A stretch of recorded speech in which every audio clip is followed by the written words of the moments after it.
to the NFL. Why don't we pack up our gear and check out a few campsites?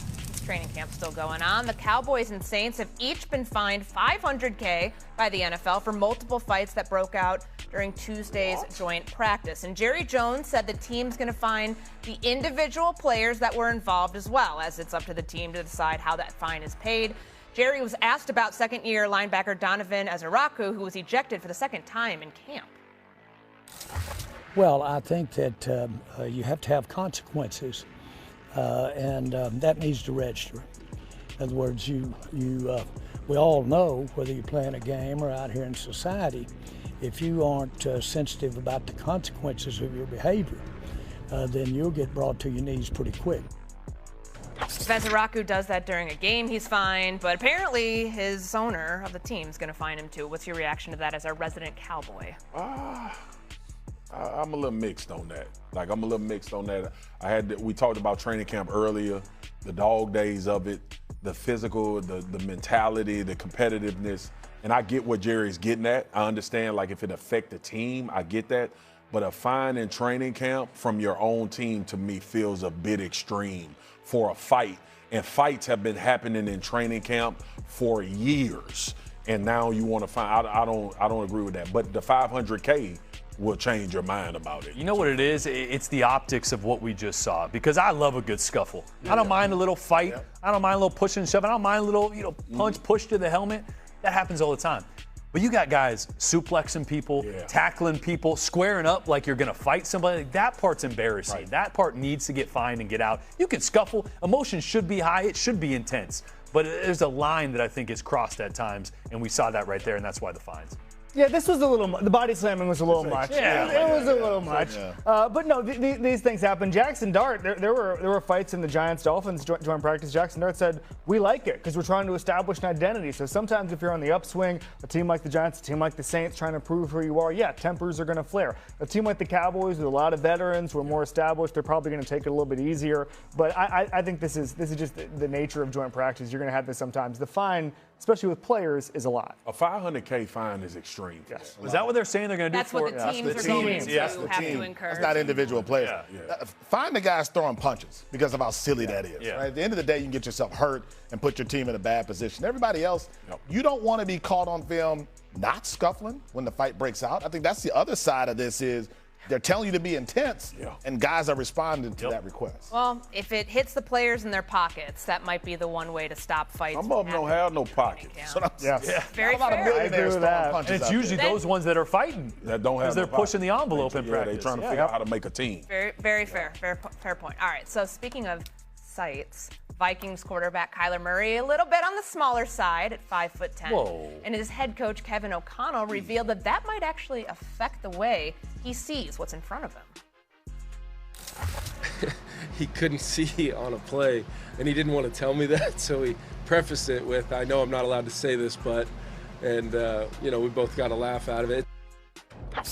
Myron, you got any issue with what Kevin O'Connell revealed there about Kyler Muray not being able to see over his offensive line? I need to start a PR crisis firm for NFL coaches and just tell them, here's the thing you cannot say in this situation. You cannot say that your 5'10" quarterback can't see over the line. Maybe it's true. Maybe everybody in training camp knows it. Maybe Kyler Muray is telling all of his teammates he can't see. You cannot tell the public that that's the situation with Kyler Muray. Kevin O'Connell's too smart for that. He's seasoned. He's a veteran. Everything's going to be about Kyler Murray's durability, his size. Say anything but that. Your quarterback cannot see over the offensive line because it's only going to encourage the narrative about whether or not Kyler Murray's the guy, whether or not he's big enough in an era full of giant quarterbacks. Come to my PR crisis firm, Kevin O'Connell, and I'll tell you what not to say in these moments. All right, so first of all, Kevin O'Connell might be the tallest quarterback in football, or excuse me, the coach in football. So this is a little bit of a flex by him. He's like 6'5", he's humongous. So obviously there's going to be a height disparity with his quarterback in the way he sees things. Having said that, it's true, Myron.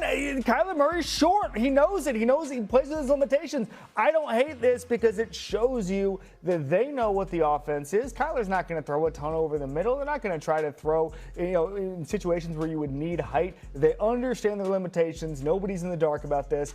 I'm good with it. Honesty is always the best policy. Can I tell you something that may surprise people?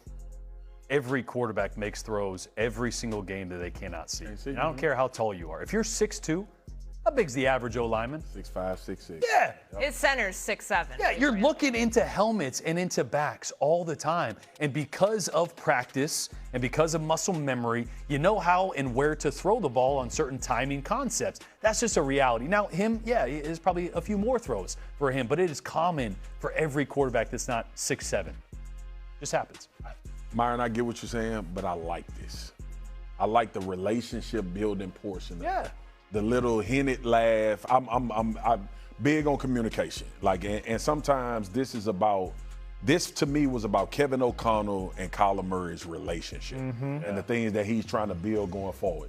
Hell, we know Kyler Murray can't see over the offensive line. But he's like, you don't have to keep that from me. Like, you're my guy. Exactly. You tell me how I can help you. And I'm going to disseminate that in the media, and I'm going to have a chuckle about it instead of saying, well, it's a concern and we're going to have to move the pocket and do all of that. Kyler Murray is 5'10". He's been short his whole football career, right? And coaches know that we have to acquiesce and work around that. But I think that was more about his relationship with his starting quarterback. And what he brought this up, the reason he brought it up is because they were talking about Drew Brees and what he said in his Hall of Fame speech about being on the shorter end. Struggling at times to see over your offensive line. And Kyler said, I didn't want to admit this, but in the game against the Giants, I couldn't really see over my offensive line. So private conversation that becomes public, which is, it's fine. It shows you that. But it shows the confidence and the comfortability between between head coach. Yes, and they're on the same. You ain't revealing something we don't know. That's fair. Leave some stuff in the group text. That's all I'm saying. I got you. Okay, our last campsite takes us to Foxborough, where former teammates A.J. Brown and Jalen Hurts were all smiles as they reunited.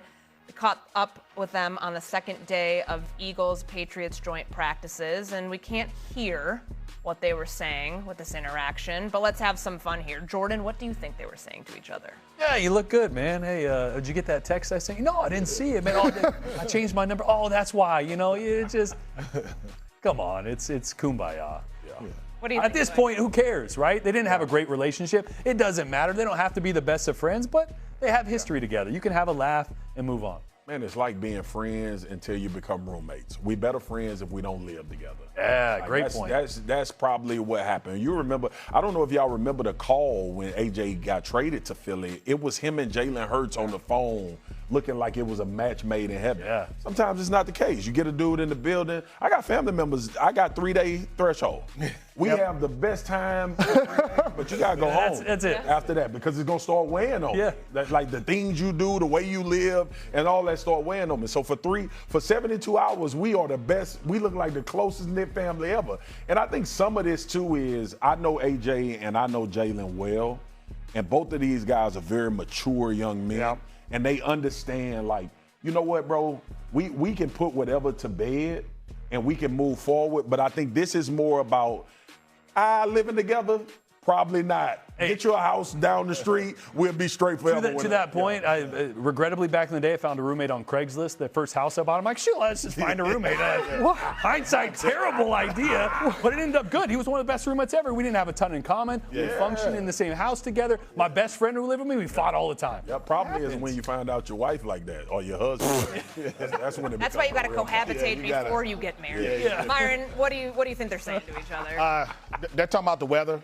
Traffic. You still go to the same barbershop you go to. All the things you say to someone when you know you're not going to talk to them again for a long time. Right? Nothing consequential, nothing of significance. They're just making small talk because they know the camera's on them. And they're just saying, hey, man, you good? I'm good. Yeah, but they're not going to talk beyond this. And I think everybody understands that. Yeah, Swagoo, I'm with you. This was them trying to get the media to stop talking about their relationship because we have photo evidence now that they're good. I don't think that they hate each other anymore. I don't think they ever hated each other. I think it was workplace disagreements, and that happens. Sometimes we'll see people we worked with 5 years ago, a big hug on the street, and you go, hey, I'm actually really mad. They wrote with this article that I wanted to write, and all of a sudden you're going, oh, it's all good now. That's the kind of thing now that they're going through, and so I think it's just to get the media off their back that they're saying, hey, they'll get over this. They'll have a beer in 10 years. It'll be fine.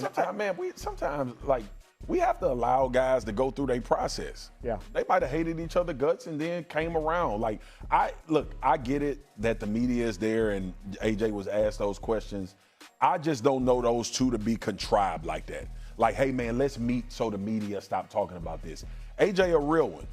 Jalen a real one. If they ain't fooling with each other, they not gonna do that so the camera stop asking. I just know them well enough to know that they'll just sit up there and be like, we straight, we talk, you know. But again, I think that was both of them recognizing, like, dog, we solid with each other. Like, we don't need to have this narrative going on because it's not real beef between us. I think that's what it was about. Maybe I know that's what it was about.